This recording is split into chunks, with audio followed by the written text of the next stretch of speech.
Habari, Idi Mubaraka.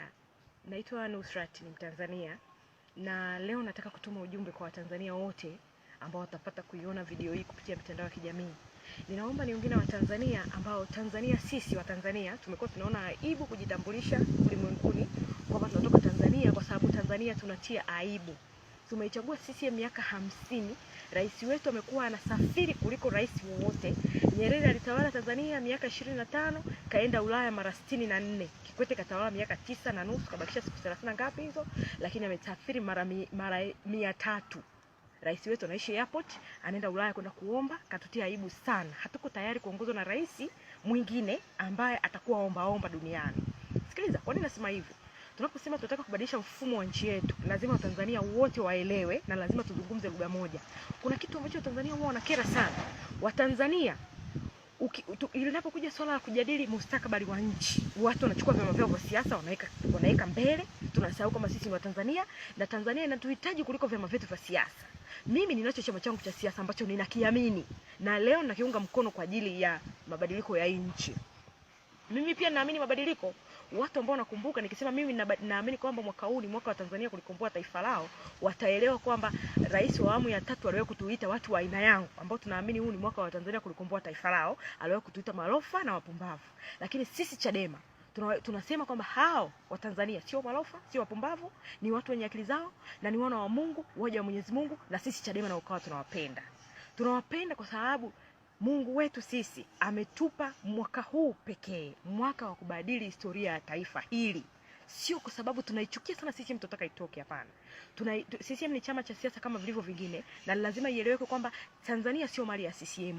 Wakati Tanzania ni nchi yenye rasilimali nyingi kabisa duniani. Tanzania ni nchi ambayo iko katika nchi masikini kabisa duniani.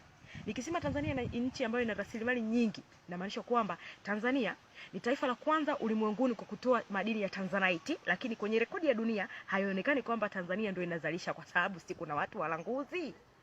Tanzania ni nchi ambayo ina 17% ya maji safi, maji ambayo hayana chumvi ya kunywa, wakati dunia nzima ina 35%, lakini Watanzania wanaongoza kwa kukosa maji.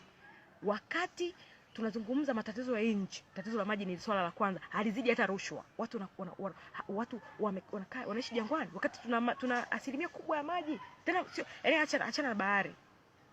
Lakini Tanzania ni taifa la 3 kwa kutoa dhahabu duniani. Dhahabu ambayo leo nikikutajia bei ya kilo moja ni milioni 79.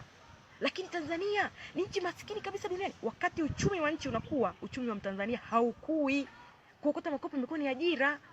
Wanawake wanajiuza, waliosoma na wasiosoma, mabinti zetu, sisi watu wanajiuza. Wanawake tunadaiwa, tuna madeni, vikoba, sakosi, marejesho, mpaka tunakimbia. Na sisi washachukua advantage hiyo.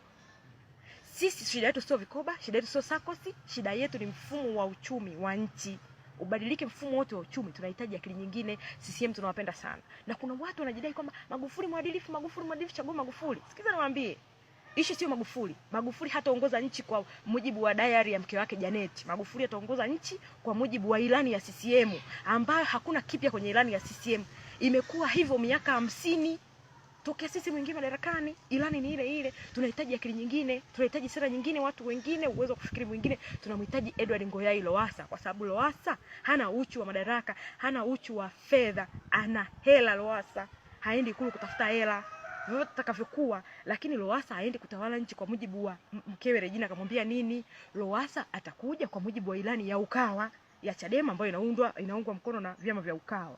Tunawaomba Watanzania wote wanaonisikiliza, huu ni mwaka wa Tanzania kulikomboa taifa lao. Wacha watuite malofa, wacha watuite wapumbavu. Sisi tunawaambia sisi sio malofa, sisi wapumbavu, sisi ni watu ambao tumejielewa na tuko tayari kufanya chochote kwa ajili ya nchi yetu. Tunaipenda Tanzania. CCM ni mwaka wake wa mwisho kubaki madarakani na tunakwenda kubadilisha historia ya nchi yetu tarehe 25 mwezi wa 10. Mungu awabariki sana kwa kunisikiliza. Naitwa Nusrati. Siogopi serikali, siogopi polisi, siogopi sijui nini.